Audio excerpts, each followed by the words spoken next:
Moin Moin und herzlich willkommen zum TWS.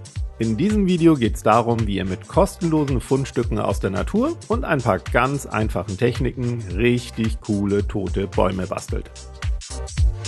Erinnert ihr euch noch an die Stürme, die kürzlich über Deutschland zogen? Nahe meines Hauses wurden dabei leider einige Bäume entwurzelt und so fielen mir die freigelegten Wurzeln auf. Also, Säge von zu Hause geholt, die kleinen Wurzeln der zerstörten Bäume entfernt, anschließend alles gesäubert, gewaschen und getrocknet, damit nun für euch losgebastelt werden kann. Ihr könnt für das folgende Tutorial übrigens auch Äste statt Wurzeln benutzen, am besten knorrige von zum Beispiel einer Korkenzieherweide oder Korkenziehereiche. Allerdings bitte nur natürlich heruntergefallene Äste. Beschädigt keinesfalls mutwillig die Natur und sägt niemals an Bäumen herum, nur weil euch die Äste gefallen. Schaut euch zunächst die dickeren Wurzeln an, um passende Stämme für eure toten Bäume zu finden. Am besten sollte die jeweilige Wurzel mit einigen Verästelungen schon halbwegs nach Baum aussehen, den Rest erledigen wir gleich.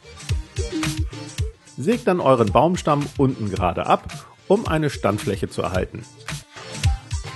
Danach wird der Rest der Wurzel grob in Baumform geschnitten. Knipst die dünnen Wurzeln erstmal nur sachte ab, denn später könnt ihr immer noch mehr abschneiden. Es geht wirklich erstmal nur um die ganz grobe Form. Das wären meine 3 Baumrohlinge. Schnappt euch nun passende Bases. Ich habe hier noch ein paar flache Rundbases, die mir mal ein Freund zusammen mit einigen Riesenpilzen ausgedruckt hatte.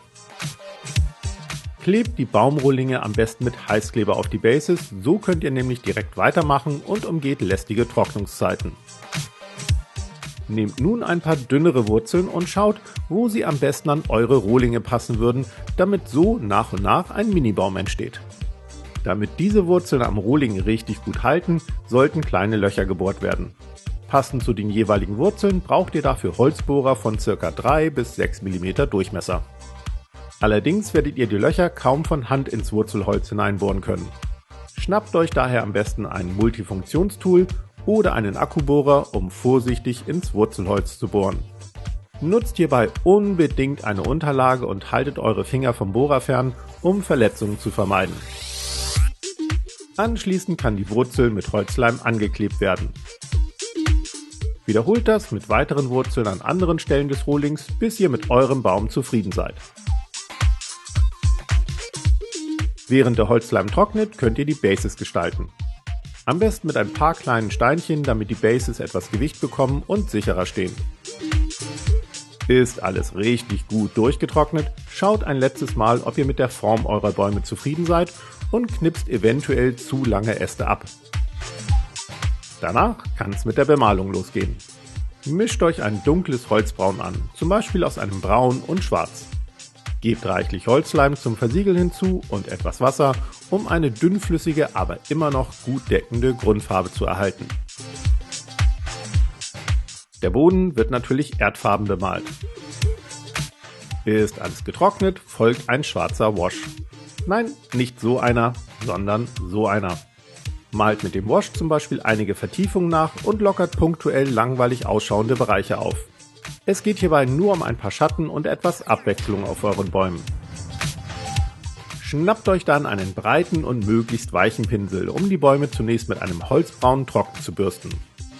Es folgt ein mittleres Grau und dann ein helles Grau, damit eure Bäume richtig schön tot aussehen.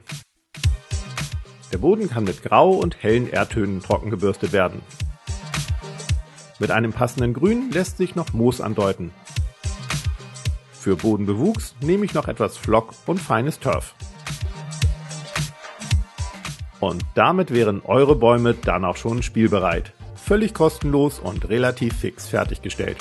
Wie gesagt, ihr könnt statt Wurzeln auch heruntergefallene Äste nehmen.